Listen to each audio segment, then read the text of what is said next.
So I think Rahul, you had asked a question on classroom as to why is it e power minus half, right? When you look at the wave packet, um, so let's look at where is the graph of the wave packet?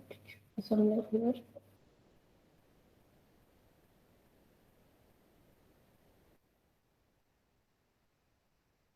Yeah.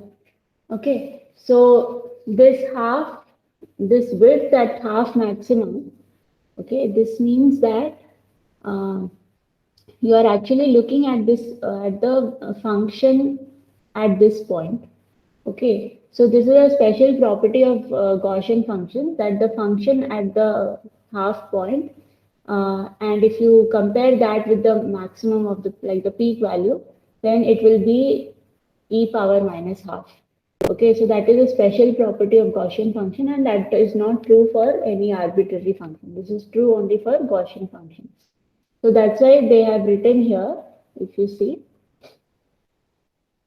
Um, that's why when you look at psi 0 or plus or minus, so basically the psi 0 square for plus or minus of delta x at half maxima compared to the peak value, it is given as e power minus half, because that is a special property of Gaussian function and it is not true. Similarly, for wave vector also, it is because wave vector is also, because the wave packet of the wave vector k is also a Gaussian function.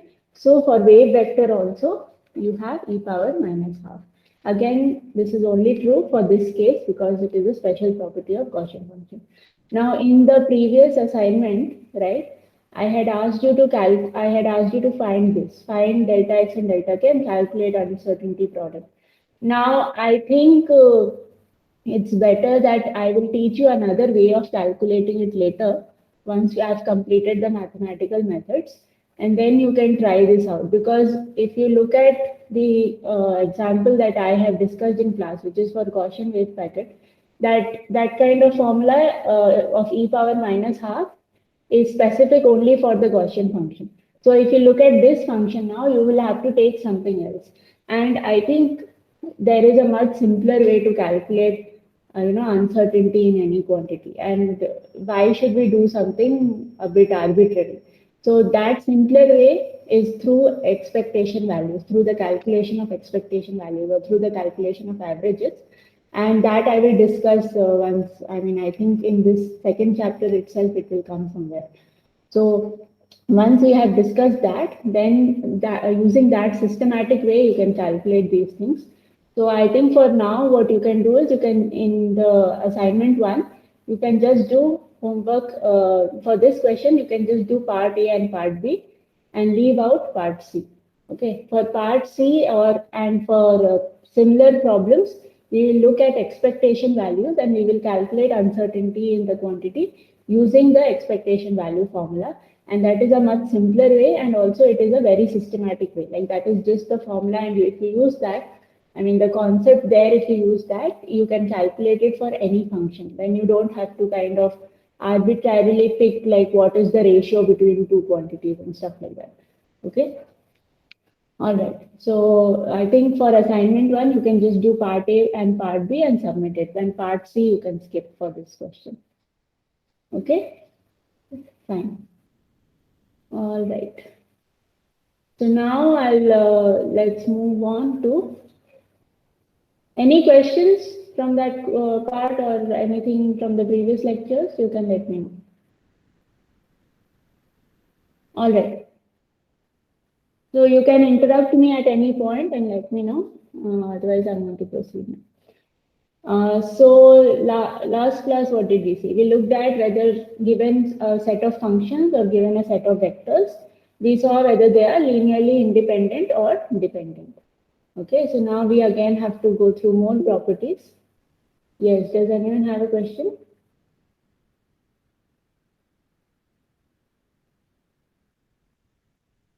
Yes, so so I guess people didn't get the context of why I was saying that. So Rahul had asked a question to me yesterday evening, I guess, that why do we have like when we discuss the Gaussian wave packet. Okay, let me bring that up again. So when we discuss the Gaussian wave packet, right, we saw that psi 0 of delta, psi 0 square of delta x plus or minus delta x by psi 0 square of 0 is e power minus half for the Gaussian case. So he was asking why this e power minus half is coming in. Why isn't it just half? And why is it e power minus half? So that's what I was explaining, that the explanation for this is because basically you are considering what is the value of the function at this point. Okay, so the value of function at this point compared to value of function at this point, the difference between them is e power minus half. That is why it is you have e power minus half there when you take the ratio. So this is a special property only for the Gaussian function and not for anything else. And that's why you need to be like careful what you're dealing with. Okay, hope that is clear. Did everyone get the context of this explanation that I was going on about? Yeah, okay. All right. So now let's go to what we started talking about. Yeah, so we already looked at linearly independent and independent functions and vectors. So next stuff is just some more properties, and then we will look at some problems. Okay. So of course, I've already told you that wave functions can be written in both continuous space. So if you write it in continuous space, it will be in some form of a wave function, like e power I2x or something. That is a form of a wave function. Or if it is written in discrete space, then it might be written as a complex vector. So a complex vector will be a row vector. Sorry, it will be generally it is written as a column vector.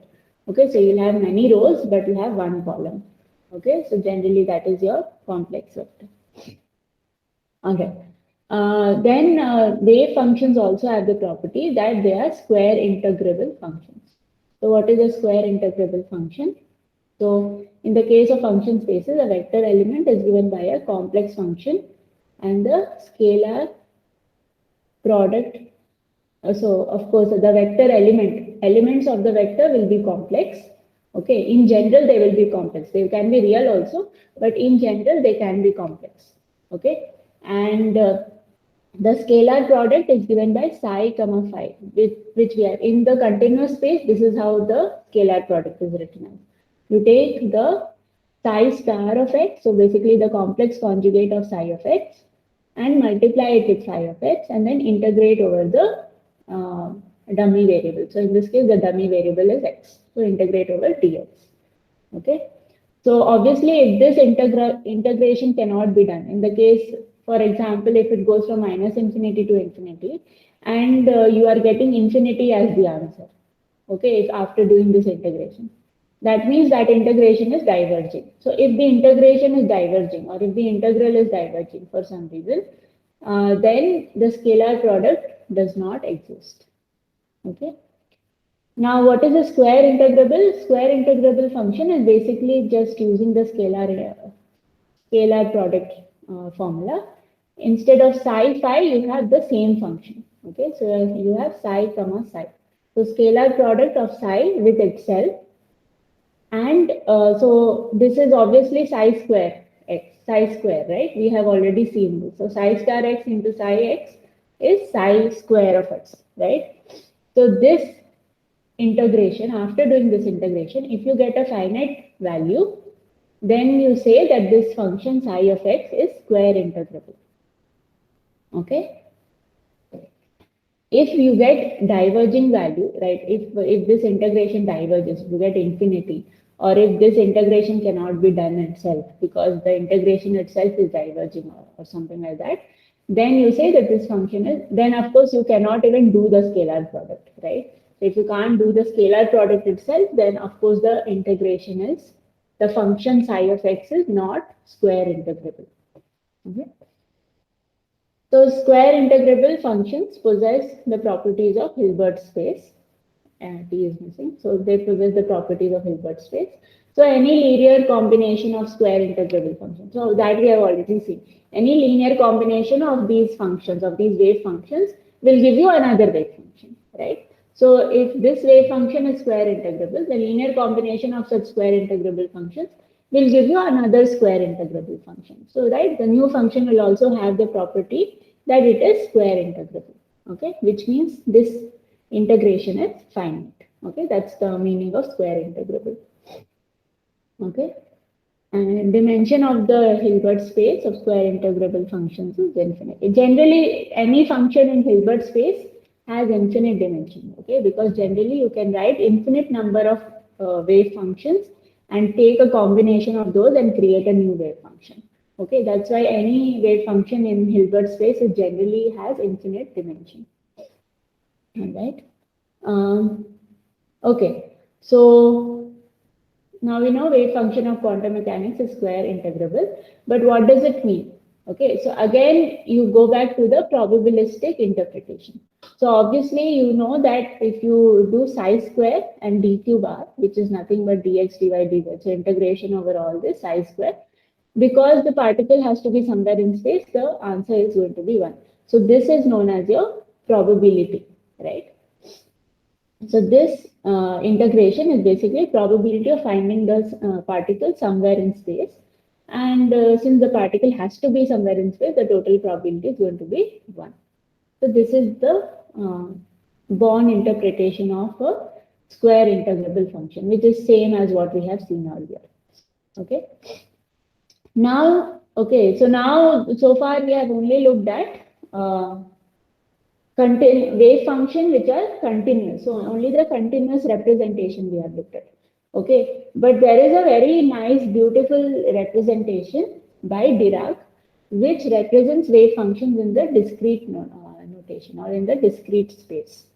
Okay, and this notation, this discrete notation, will become more and more important when we solve problems because it is very easy to solve problems using the discrete notation. With many times what happens is if you write down in the continuous notation, you will get these complicated differential equations. Okay, and these complicated differential equations are not so easy to solve many times. If you have some simple differential equation, right, like linear first order, homogeneous and all, which we have seen in the previous semester, those kinds of equations, those are easy to solve. But then if you get something really complicated, the system becomes so complex that it becomes difficult to solve such differential equations. In those scenarios, it's better to go to discrete notation. And you will see such examples when we solve real actual physical problems of quantum mechanics. So you will see how going to discrete notation, makes it so easy to solve those problems.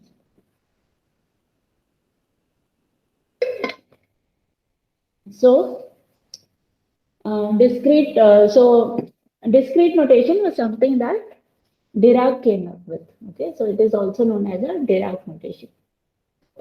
Okay, so again, the physical state of a system is represented in quantum mechanics by elements of Hilbert space. So elements of Hilbert space are basically vectors and scalars.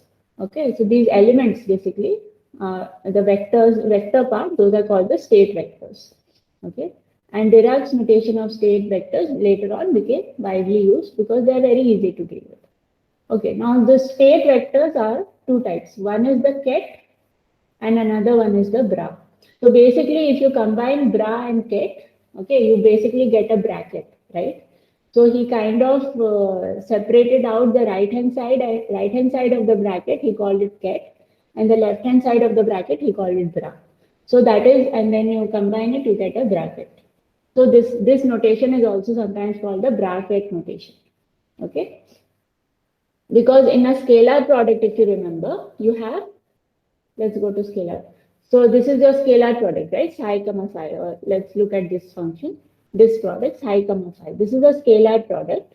So the right hand side of this scalar product, right? The right hand side part, we will, in Dirac notation, this becomes ket, and this becomes bra in Dirac notation. So together they are bra dash ket.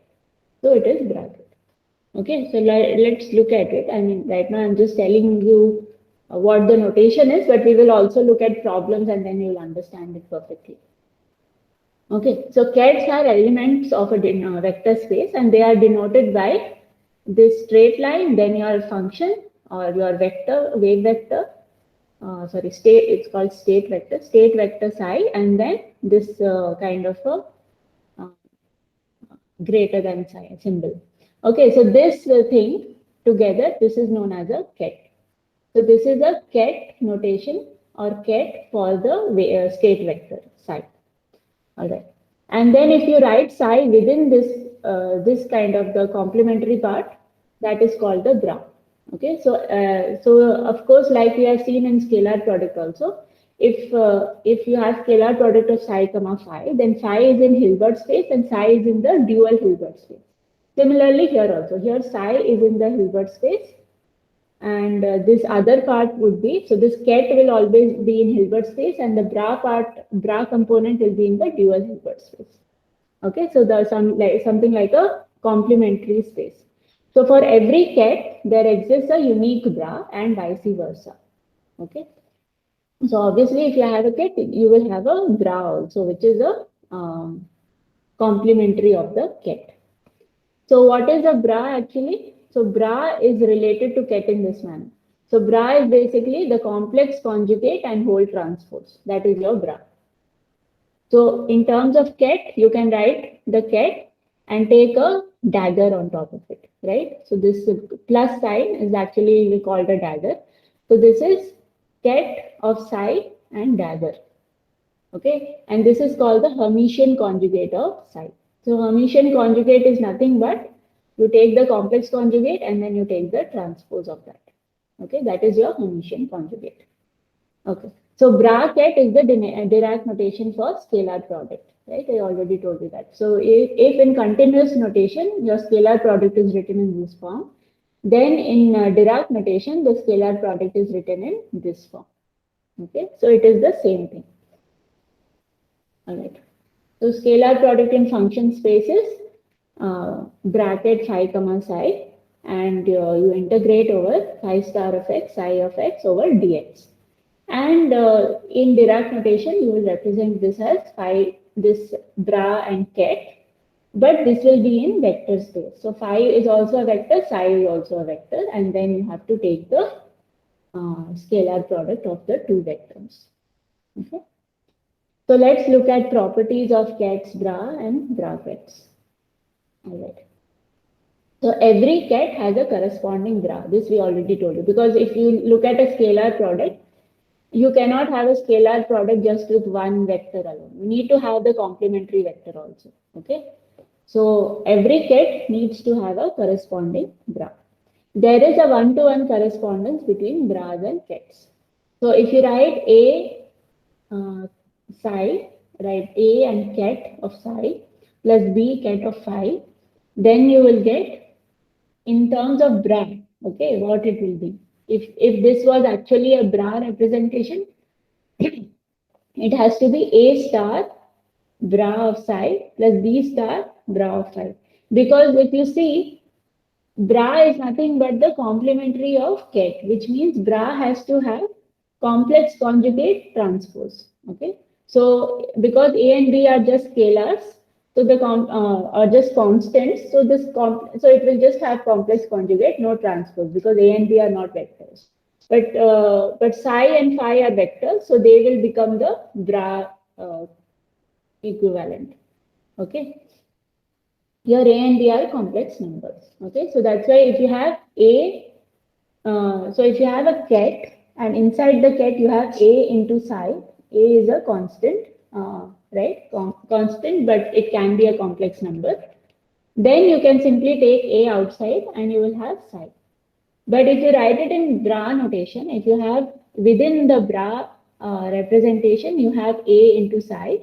Then if you want to take A outside, it has to become A star, the complex conjugate of A, right, into the bra of psi. Okay, so this is something you need to remember. This is very important. We will also look at it in a problem. Okay, now property, what is the properties of scalar product? So again, in scalar product, ordering matters a lot. Ordering is very important. So psi phi is not same as phi psi. Okay, because here you take the complex conjugate and transpose of psi, but here you're taking the complex conjugate and transpose of phi. So they are not same. Okay, this you can see even if you represent it in the right. So, but if you take phi psi and take its complex conjugate, okay, then you will get back psi psi. How is this possible? This you can see from representing it in the function space. Okay, so if you take phi psi whole complex conjugate, okay, so first of all, just write phi psi. The bracket phi psi, it is written as phi star into psi into dq bar.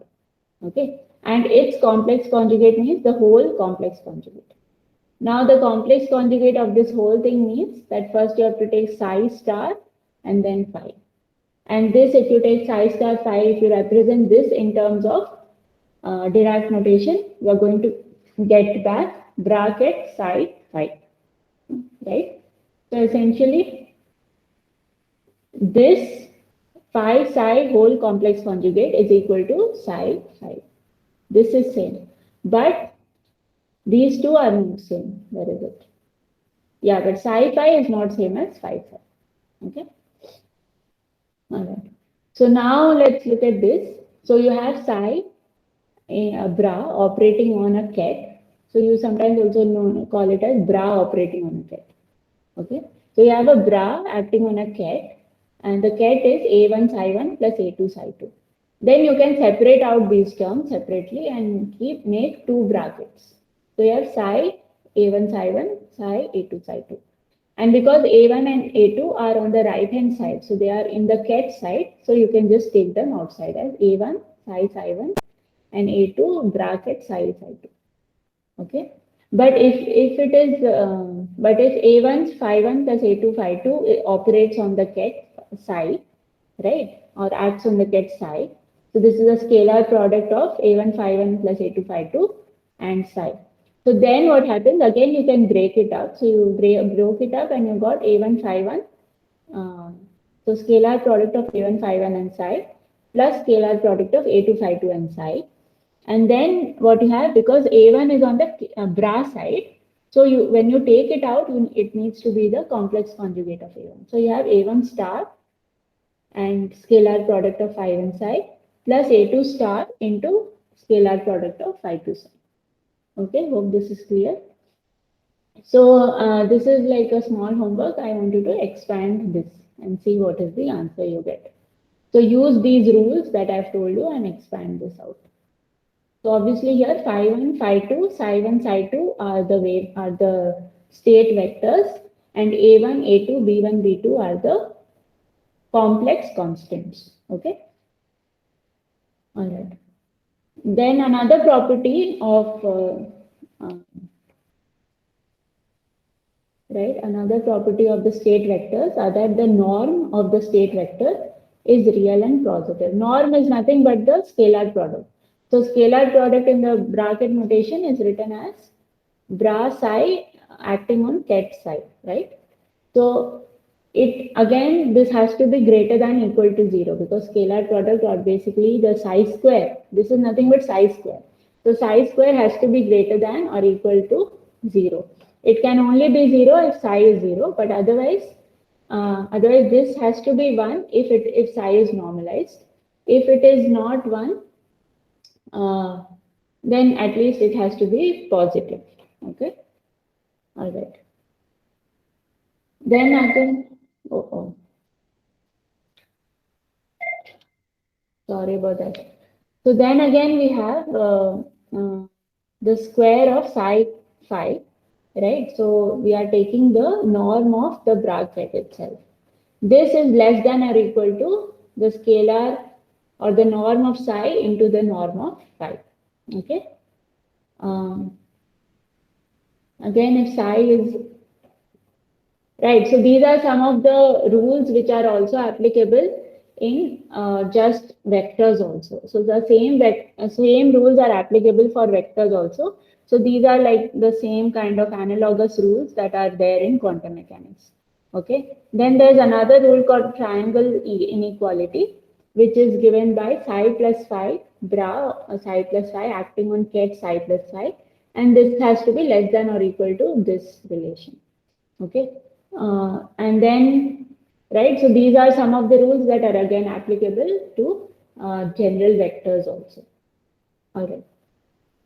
Then something important, which is the orthogonal state. Okay, so just if you imagine that I and j are orthogonal to each other because I dot j is 0, right? If you look at a vector ai plus dj, okay, then in that I dot j is going to be 0, right? Because they are orthogonal to each other, meaning they are at 90 degrees to each other in the direction wise in 3D space, right? Similarly, that's what we mean by orthogonal state. So which means, so two kets psi and phi are said to be orthogonal to each other if their scalar product is 0. So psi, there's a scalar product of psi and phi has to be 0. That is what we mean by orthogonal state.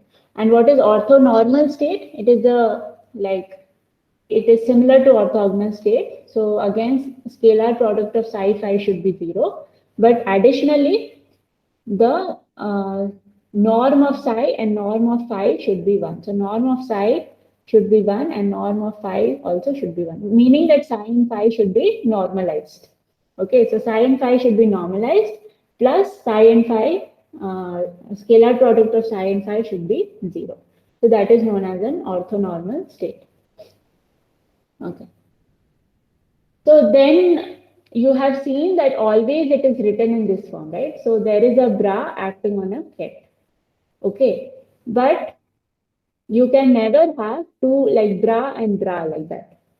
Sorry, ket and ket or bra and bra. You can never have this kind of a product. Because if you look at even a vector, you cannot multiply two column vectors, right? That is not possible. The orders will not match and it will not let you multiply. Similarly, two row vectors also you cannot multiply. That's why these things are forbidden. This kind of computations are forbidden.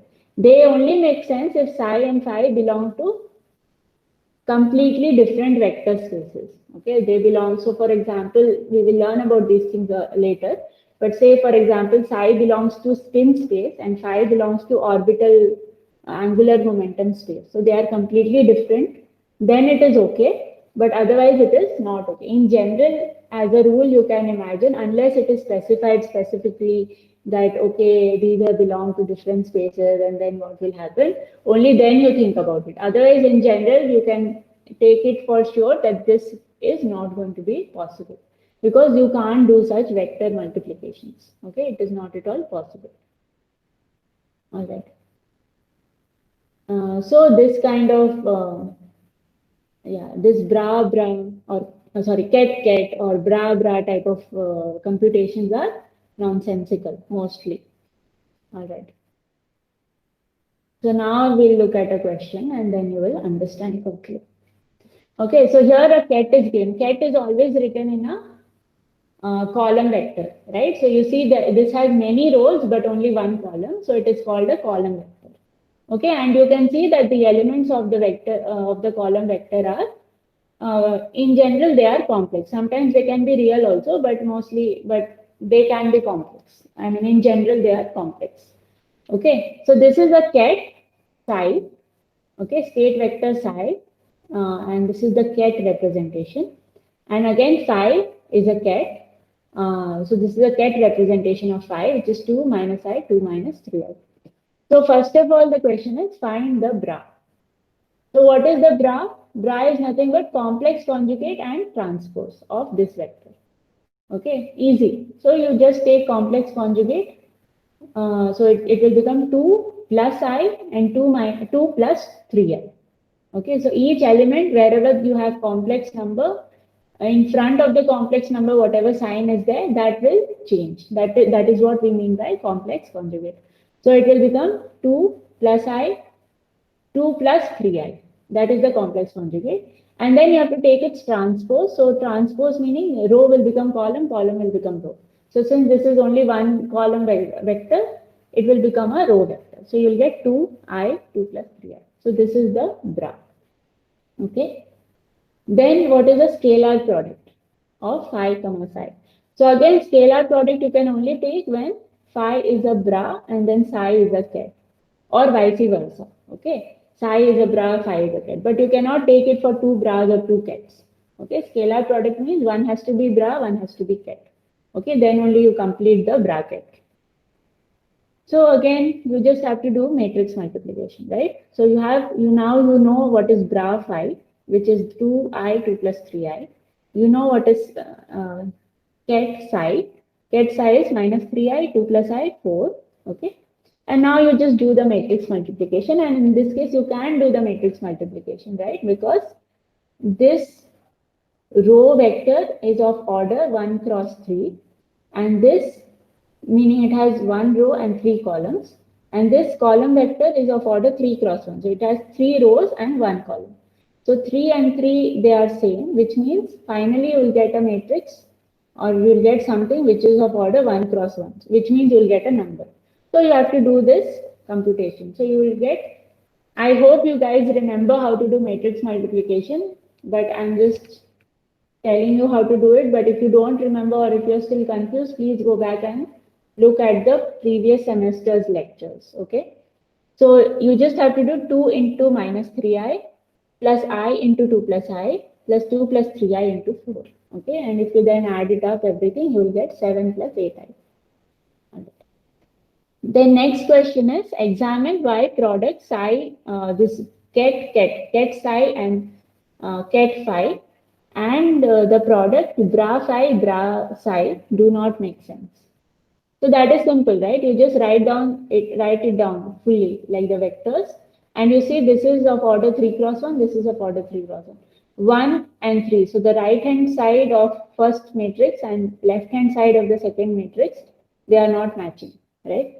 So the column of the first, number of columns of first matrix and number of rows of the second matrix, they should match. Only then you can do matrix multiplication, otherwise you can't do. So 1 and 3 not matching, so you can't do the matrix multiplication. Similarly here 3 and 1 not matching, so you can't do the matrix multiplication. So these two kind of computations, these two do not make sense. You can't do them at all. You can't perform these computations. Okay. So I hope now you can carry out this homework. Okay. So consider the two states. Psi is given by. So again, this you can see right now. It makes sense, right? This is a linear superposition of three state vectors: phi 1, phi 2, and phi 3.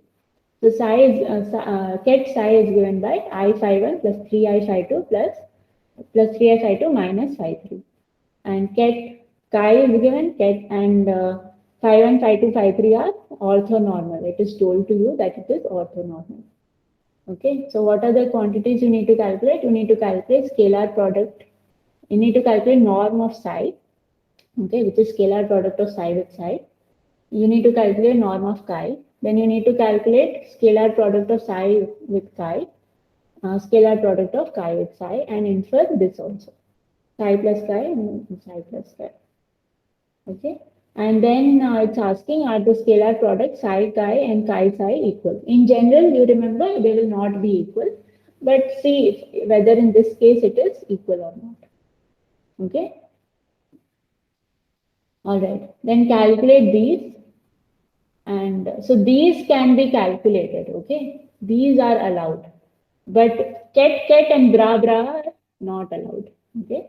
So this you can calculate, and then it's asking, are they equal? Then find the Hermitian conjugates of the following. So I think that you can do now. Then you have consider two states. Psi 1 is this and psi 2 is given by this. And you need to find B. Okay. So just think how you will find B. So I told you in one of, I think yesterday or maybe today, maybe yesterday I told you that the constants can be found by taking the scalar product of phi with psi, right? So if you take scalar product of phi with psi, then you can calculate the constant. So whichever, if you need this constant 4, then you can just do scalar product of phi 2 with psi 2, you should get 4. Okay. If you need this constant, then you should do scalar product of phi 1 with psi 1. Okay. So that is something I wanted you to understand that how to calculate this. And also it is given that phi 1, phi 2, phi 3 are orthonormal. Okay, so when you do a scalar product of phi 1 with psi 2, for example, you will get a phi 1, phi 1. Okay, norm of phi 1 something you will get here. And because these three are orthonormal, it means the norm of phi 1, norm of phi 2, norm of phi 3, they are all 1. So then this part you can write it as 1, right? And then you will get it. Okay. And you need to find the value of B so that psi 1 and psi 2 are orthogonal to each other. Which means if you take scalar product of psi 1, psi 2, you should get 0. Okay, that's what you need. All right. So try out this problem and see how you can get it. Okay, so now I think you've understood what scalar product is. Is there any doubt up to this point? These things are very important because once you understand this properly, then we will use this again and again in all the future problems. Okay, in all the future problems, then I will simply write bracket in the bracket notation and you have to understand what it means, right? Like, and you will be able to just follow it. Okay, there won't be any extra. You should not have any extra effort to understand what is bracket, what is ket, what is scalar product. So these things you need to understand very nicely. Only then we can proceed to the proper actual problems of quantum mechanics. Okay. All right.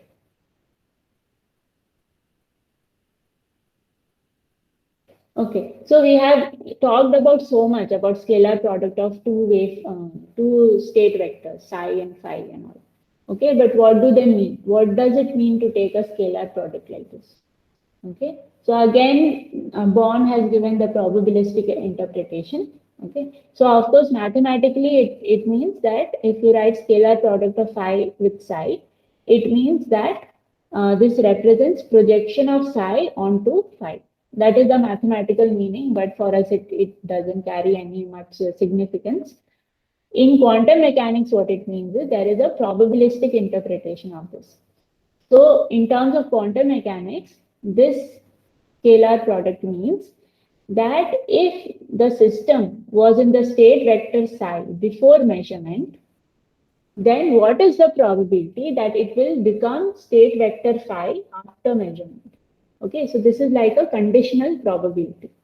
Okay, so the interpretation here is this quantity, this scalar product represents probability amplitude that after the measurement, the system will be in the state phi, given that it was in the state psi before the measurement. Okay, so this is your conditional probability.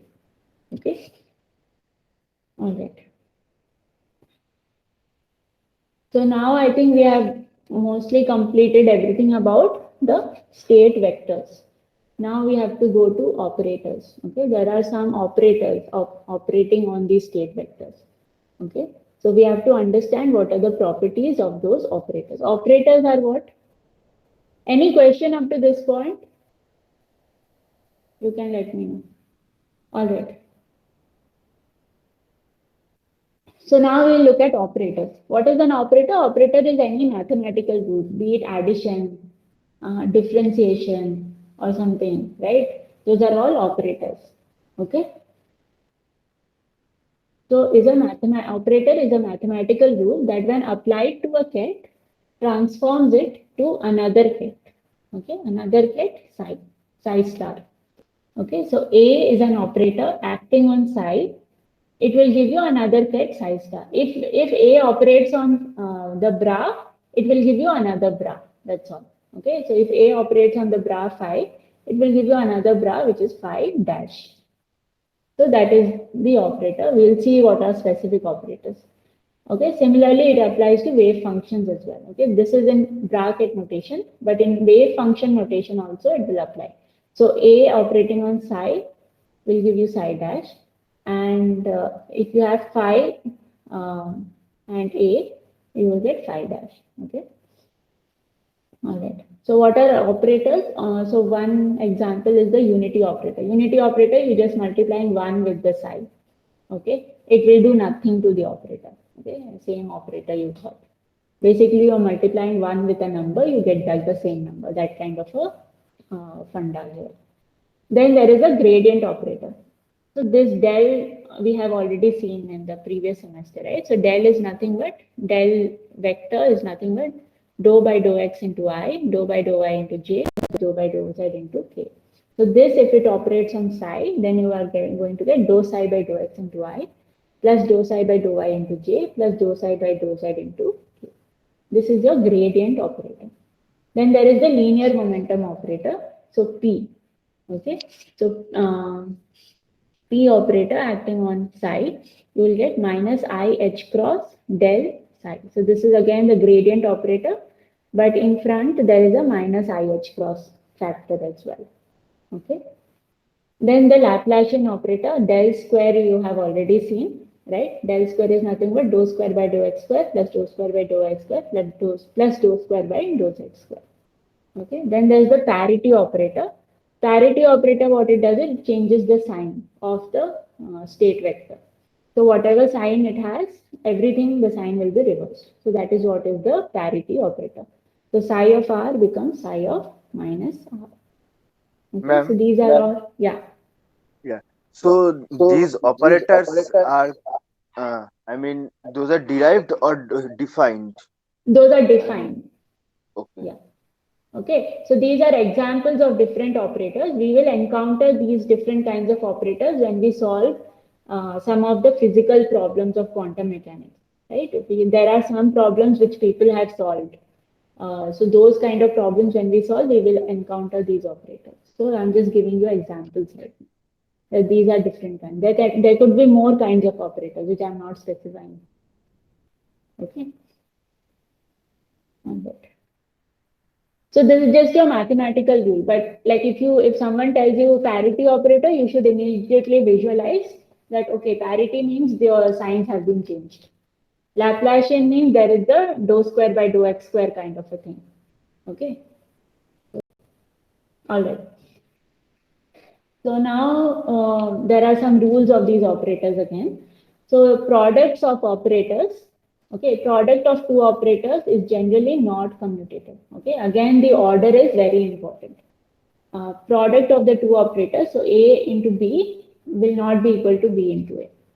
Okay, so product of two operators though is associative. Associative means you can do, if you have A, B, C, then you can either do A, B first and then multiply it with C, or you can do B, C first and then A can be multiplied with B, C. So like this. So A can be multiplied with B, C with the result of B, C, or A, B, result of A, B can be multiplied with C. Okay. If you have a power n, a power m, okay, same operator but with different powers, then you can combine them and write it as a power n plus m. Okay.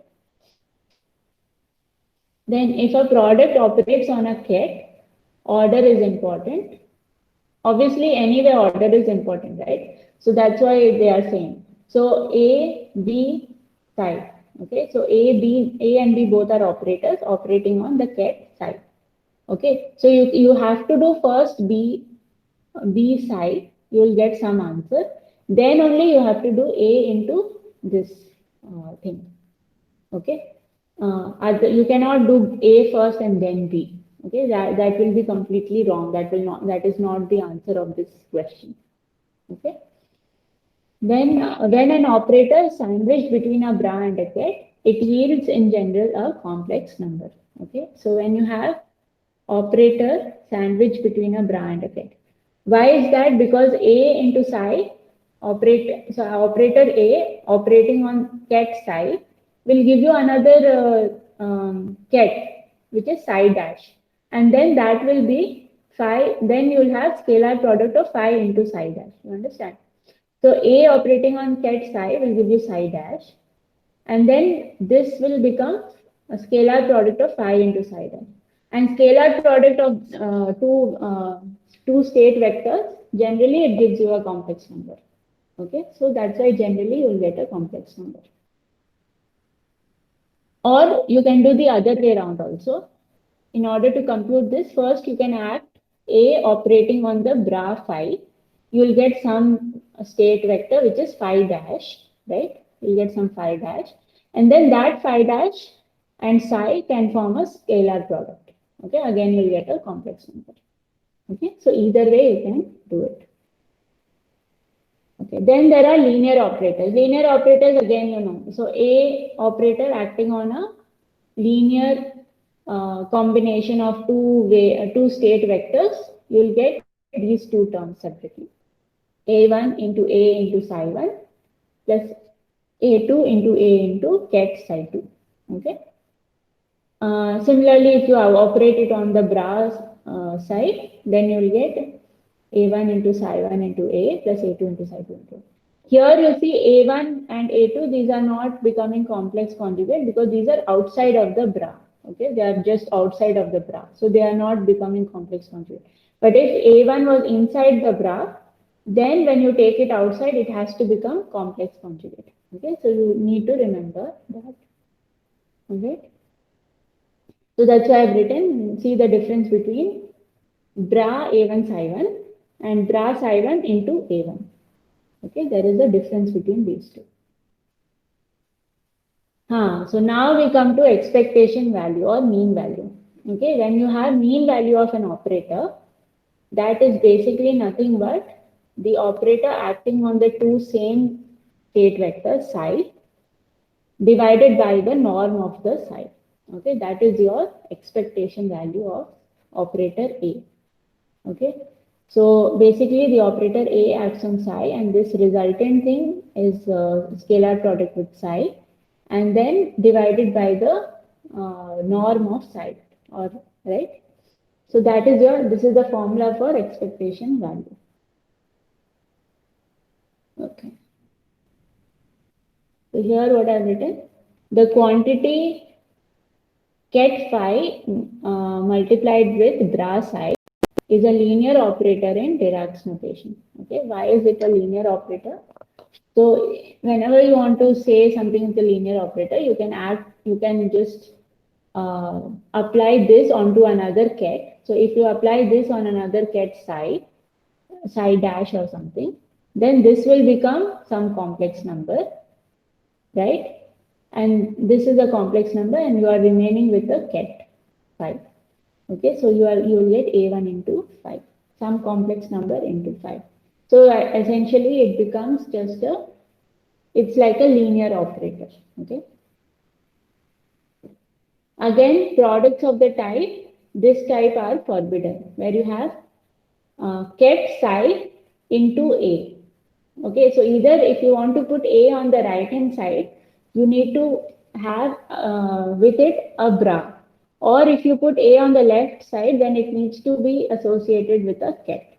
Okay, so remember always A should be wherever the straight line is. So if A is not near the straight line, then something is wrong. That operation is forbidden. It has no mathematical or physical meaning. You cannot do such operations. Okay, so wherever here and all, if you see, A is close to a straight line and it is not close to this triangular thing. It is always close to the straight line. Okay, everywhere, wherever you see, A is close to the straight line. In this case, it is close to this. In this case, it is close to this. Right? So that is the rule. Other than that, other things are forbidden. Okay, so I will stop here. Okay, I urge you to do the problems that I've given. Okay, the homework, the 2-3 homework problems, because if you do them, you will understand how to deal with these bra and ket and how to write down, how to get scalar product, how to get from ket, how you can get bra and all these other operations. Okay, so if you practice this problem properly, then I think you won't have any issue in understanding the rest of the stuff. Okay. All right. Any questions up to this point? See, this chapter has a lot of mathematics.